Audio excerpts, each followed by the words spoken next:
Good morning students. भारतीय online class में एक बार फिर मैं हिमांशु शर्मा आपका स्वागत करता हूं। तो स्टूडेंट्स, लास्ट क्लास में हम डिस्कस कर रहे थे एलर्जी, अस्थमा, फिर हमने हाइपरटेंशन और मायोकार्डियल इंटरफेक्शन डिजीज़ पर डिस्कस किया था, जिसमें हम उन डिजीज़ के जो मेन कॉज थे वो डिस्कस किए थे, उसके सिम्टम्स थे वो देखे थे। तो वहाँ पर हमने टॉपिक कंप्लीट कर लिया था, उसका इफेक्ट देखा था हमने। फिर हम आज उस टॉपिक को कंटिन्यू करते हैं। आज का जो अपना टॉपिक रहेगा वो रहेगा एम्फेसिमा, केटरैक्ट, ग्लूकोमा और स्ट्रैबिज्म्स। तो ये 4 डिजीज़ आज हम कंप्लीट करते हैं और इसी के साथ अपना टॉपिक भी क्या हो जाएगा, कंप्लीट हो जाएगा। तो स्टार्ट करते हैं। नेक्स्ट जो डिजीज़ आज की वो है एम्फेसिमा। तो बेसिकली एम्फेसिमा एक कॉमन क्रोनिक पल्मोनरी डिजीज़ है जो बेसिकली ह्यूमन में प्रेजेंट होती है। इस डिज़ीज़ का जो मेन इफ़ेक्ट है वो लंग्स पर जनरेट होता है, जिसके थ्रू आउट जो लंग्स में एयर प्रेशर होता है वो हाई हो जाता है। इसका जो मेन कॉज है वो है स्मोकिंग और एयर पोल्यूशन है। जो एम्फेसिमा जो वर्ड है, सबसे पहले डिस्कस उसी वर्ड पे करते हैं।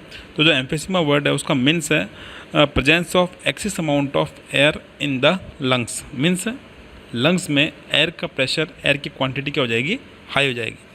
और उसका इफेक्ट क्या होना है, तो लंग्स इससे क्या जाएंगे, बिकम इन इलास्टिसिटी कैविटी उसमें जनरेट होती है। इलास्टिसिटी जो उसका जो नेचर होता है वो धीरे धीरे क्या डिफ्यूज़ हो जाएगा। और इलास्टिसिटी नेचर के थ्रू आउट क्या होता है, जो ऑक्सीजन या जो एयर हमारे लंग्स में फील होती है, लंग्स में कहाँ पर, एल्वोलियो में। तो उस एल्वोलियो से क्या हो जाएगा, वो जैसे ही इलास्टिसिटी नेचर डिक्रीज़ होता है तो वो एयर क्या हो जाएगी, एक्सक्रीट नहीं होगी। और एक्सक्रीट नहीं होगी तो क्या हो जाएगा, जो एल्वोली है वो डैमेज होगी। और एल्वोलियो डैमेज होगी तो लंग्स के अंदर जो स्पेस है वो न्यू स्पेस जनरेट होगा। और वो जो स्पेस है वो एक्चुअल में क्या है, एम्फेसिक इंटरसेलुलर स्पेस हम उसको क्या कहते हैं। तो वो स्पेस जनरेट होगा और उसके इफेक्ट से क्या होगा, जो एब्जॉर्पेटिक जो ऑक्सीजन है उसका लेवल लंग्स में क्या हो जाएगा, लो हो जाएगा। और ऑक्सीजन क्या कर रही है कि जो एल्वोली है उसके साथ में जो ब्लड कैपिलरीज अटैच होती है उनके साथ ऑक्सीजन ब्लड में हीमोग्लोबिन के साथ में अटैच होता है और अटैच होकर सेल को अवेलेबल होता है। और सेल क्या करती है, सेल में जो सेल ऑर्गन है माइटोकॉन्ड्रिया, वो ऑक्सीजन का यूज़ करके क्या करता है, एनर्जी को प्रोड्यूस करता है। तो ये जो प्रोसेस है एनर्जी प्रोडक्शन, वो क्या हो जाएगा, उससे इफ़ेक्ट हो जाएगा। तो इसके इफ़ेक्ट से क्या होगा कि जो इसकी फ्लेक्सिबिलिटी होती है एल्वियोली की, वो क्या हो जाएगी, इफ़ेक्टेड होती है। और एल्वियोली अगर डैमेज होती है तो सीधा सा इफ़ेक्ट किस पे होता है, जो बॉडी में ऑक्सीजन लेवल होता है ना, वो इससे इफ़ेक्टेड होता है। तो जैसे जैसे एल्वियोली डिस्ट्रॉय होगी तो उसके इफ़ेक्ट से क्या होगा, जो एल्वियोली का टोटल सरफेस टेंशन है, जो उसका टोटल सरफेस है, वॉल्यूम है, वो क्या हो जाएगा, डिक्रीज़ होगा। और जैसे ही डिक्रीज़ होगा तो उसके इफेक्ट से क्या होगा, एल्वियोली और ब्लड के बीच में जो गैसेस का ट्रांसपोर्टेशन है, एक्सचेंज है, वो क्या हो जाएगा, इससे इफेक्ट होगा।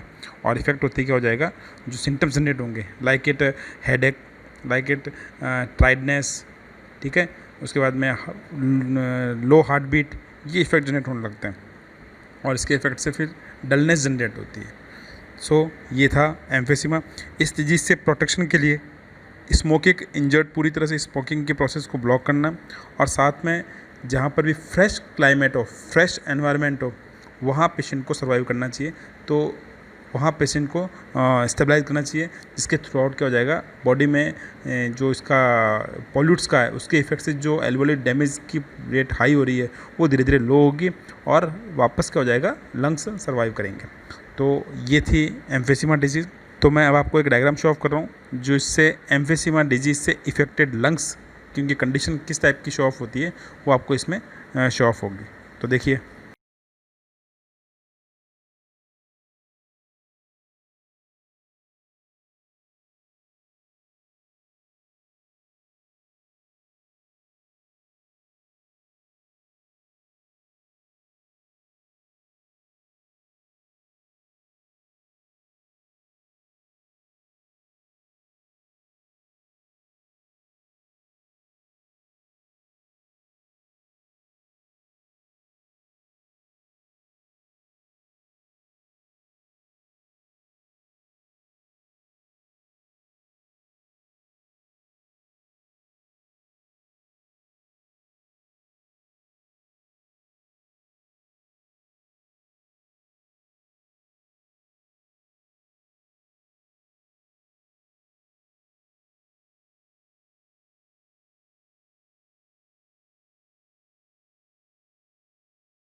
आपने डायग्राम देखा। अब मैं आपको दिखा रहा हूँ एक हेल्दी लंग्स की कंडीशन, वो आप देखिए।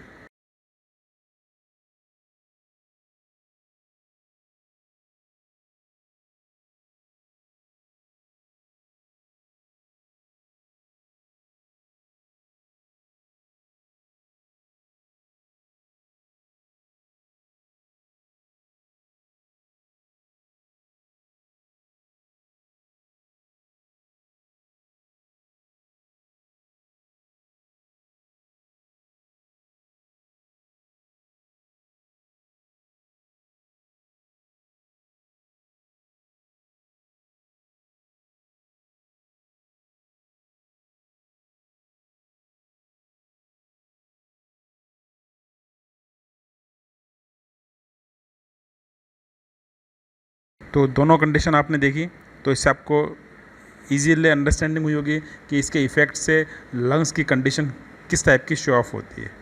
तो ये था एम्फेसिमा डिजीज़। अब स्टार्ट करते हैं नेक्स्ट, वो है केटरेक्ट। बेसिकली जो केटरेक्ट डिजीज़ है वो स्टार्ट करने से पहले मैं आपको आई की इमेज शो ऑफ कर रहा हूँ। जो नेचुरल नॉर्मल आई है वो शो ऑफ कर रहा हूँ। देखिए, जो केटरेक्ट डिजीज़ से इफेक्टेड आई है उसकी इमेज शो कर रहा हूँ, आप देखिए।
तो दोनों डायग्राम आपने देखे, तो अब शुरू करते हैं केटरेक्ट डिजीज़।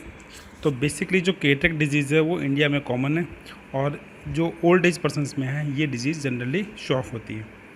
तो जैसे जैसे एजिंग इफेक्ट जनरेट होता है तो वैसे वैसे क्या हो जाएगा, उसका जो आई का जो लेंस है वो लेंस की जगह फ्लैट हो जाता है इस डिजीज़ के अंदर, और डेंस एपियंस ब्राउन कलर जो उसका डेंस हो जाएगा, और साथ में हो जाएगा कलर जो हो जाएगा ब्राउन हो जाएगा। अल्टीमेटली बिकम ओपेक, मीन्स उसमें विज़न एकदम से ब्लॉक हो जाएगा, और रिजल्ट क्या रहना है इसके ऊपर कि vision of the patient is completely lost. तो ये इसका इफेक्ट है। बट करंट के अंदर इस डिजीज़ के ट्रीटमेंट के लिए जो बेस्ट जो ट्रीटमेंट है वो है इसकी सर्जरी। सर्जरी के थ्रू आउट जो ओल्ड लेंस है उसको रिप्लेस कर देते हैं न्यू आर्टिफिशियल लेंस के थ्रू आउट, जिससे वापस विज़न कैसा हो जाएगा, एकदम क्लियर हो जाएगा। तो ये जो मेन इफ़ेक्ट है ये, तो ये इफ़ेक्ट जनरेट होता है एजिंग इफ़ेक्ट के रीजन से ये डिजीज़ शो ऑफ होती है। ठीक है, तो ये था अपना केटरेक्ट। मैंने आपको दोनों डायग्राम दिखाए इसमें, तो उसका इफेक्ट से क्या होता है ये आपको कंडीशन शो ऑफ होती है।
अब करते हैं नेक्स्ट डिजीज़ जो है ग्लूकोमा।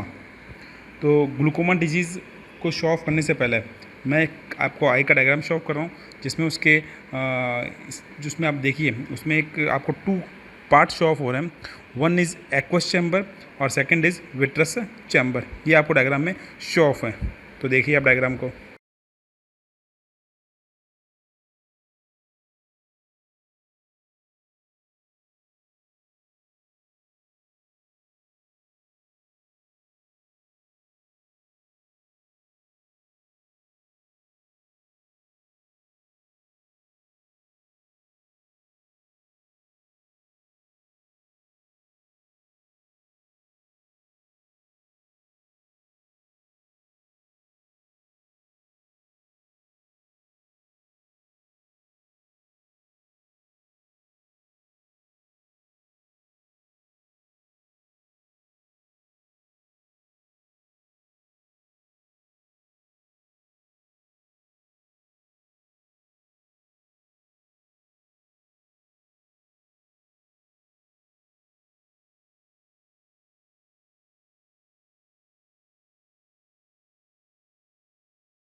तो डायग्राम देखा आपने।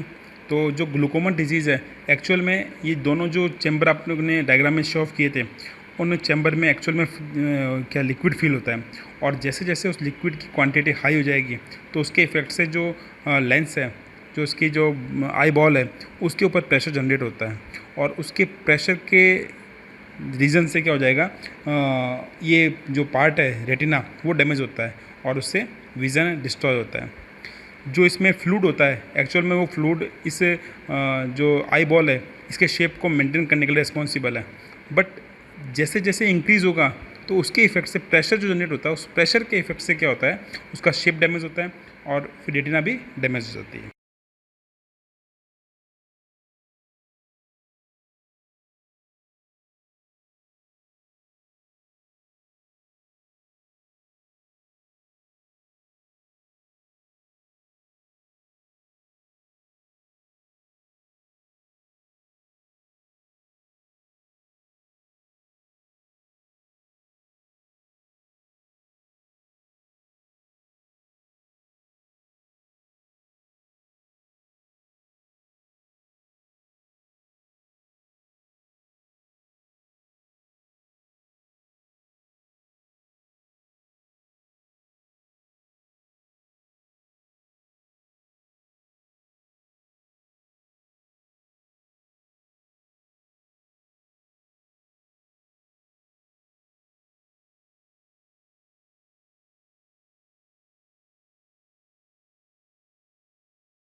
तो ये था ग्लूकोमा डिजीज़।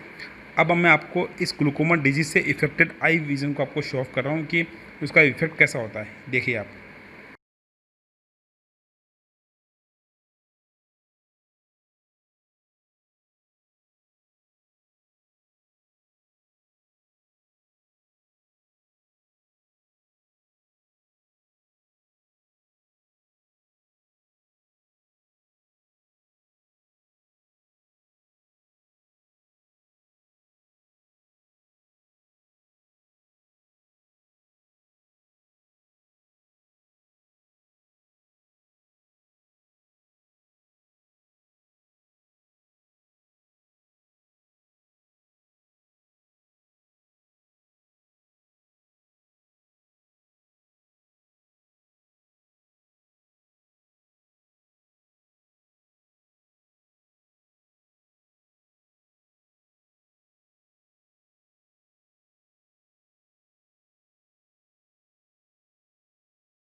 तो आपने देखा ग्लूकोमा में आई का जो ये जो बोथ चैम्बर्स थे, उन चैम्बर्स में लिक्विड फील होने पर कैसे उसका इफेक्ट जनरेट होता है। गुड न्यूज़ ये है कि इसका जो ट्रीटमेंट है वो ट्रीटमेंट इजीली किसके थ्रू आउट, सर्जरी के थ्रू आउट होता है, जिससे इसके जो लिक्विड की क्वांटिटी वह करते हैं डिक्रीज़ करके या लिक्विड को डिफ्यूज़ करके क्या कर सकते हैं, वापस उसके लेंस की शेप को क्या करते हैं, मेंटेन कर लेते हैं। फिर करते हैं नेक्स्ट डिजीज़ जो है स्ट्रैबिज़म्स। मीन्स इस डिजीज़ के अंदर एक्चुअल में जो आइज़ बॉल को मूव कराने के लिए जो रेस्पॉन्सिबल मसल्स होती हैं, उन मसल्स के अंदर क्या हो जाएगा, उसकी साइज़ में, उसकी थिकनेस में, इनमें चेंजेस होता है, जिसके थ्रू आउट आई बॉल होता है वो वन साइडेड क्या होता है, एकदम से स्प्लिट कर जाता है। और इसी वजह से इस डिजीज़ को बोलते हैं स्ट्रैबिज़म। आपको डायग्राम दिखा रहा हूँ, इससे इफेक्टेड रीजन देखिए आप।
तो डायग्राम देखा आपने। एक्चुअल में आई बॉल को मूवमेंट के लिए टोटल 2 टाइप की 6 मसल्स प्रेजेंट होती है।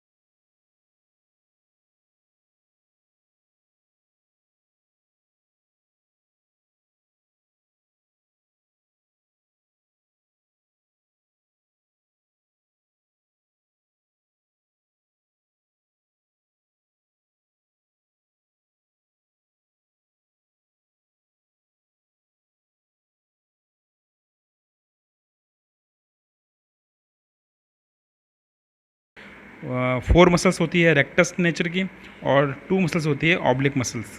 तो जो 4 रेक्टस मसल्स हैं उनमें से फर्स्ट है एक्सटर्नल रेक्टस मसल्स, सेकंड है इंटरनल रेक्टस मसल्स, थर्ड है सुपीरियर रेक्टस मसल्स, फोर्थ है इन्फीरियर रेक्टस मसल्स। तो ये तो हो गई रेक्टस मसल्स। और 2 होती है, एक तो सुपीरियर ऑब्लिक मसल्स और एक होती है इन्फीरियर ऑब्लिक मसल्स। तो ये हो गई ऑब्लिक मसल्स। तो ये 6 मसल्स आई जो बॉल होता है उसको मूवमेंट के लिए रेस्पॉन्सिबल होता है। जो आई कैविटी होती है उसमें आई बॉल इन मसल्स के थ्रू आउट क्या होता है, मूवमेंट करता है। अगर इन मसल्स में कोई भी मसल्स या तो स्मॉल हो जाए या लार्ज हो जाए या थिकनेस चेंज हो जाए तो उसके इफेक्ट से क्या होता है, जो आई बॉल होता है वो वन साइड में क्या होता है, कर्वी हो जाता है। तो उसी इफेक्ट से ये डिजीज़ जनरेट होती है। तो सर्जरी के थ्रू आउट इसकी जो मसल्स की जो डिफिशियंसी होती है, मसल्स का जो डिक्रीमेंट होता है, इस डिजीज़ को ईजीली क्या करते हैं, रिकवर कर सकते हैं और उससे वापस विज़न पहले जैसा क्लियर हो जाएगा।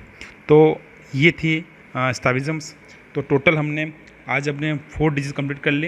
एम्फिसीमा कर लिया फर्स्ट, फिर बाद में हमने कैटरेक्ट किया, फिर ग्लूकोमा और फिर स्ट्रैबिज़म। तो ये टोटल यहाँ पर अपना टॉपिक कंप्लीट होता है। हमने इस चैप्टर में जो इन्फेक्टेड और नॉन इन्फेक्टेड डिजीज़ थी वो कंप्लीट किए और यहाँ चैप्टर कंप्लीट है।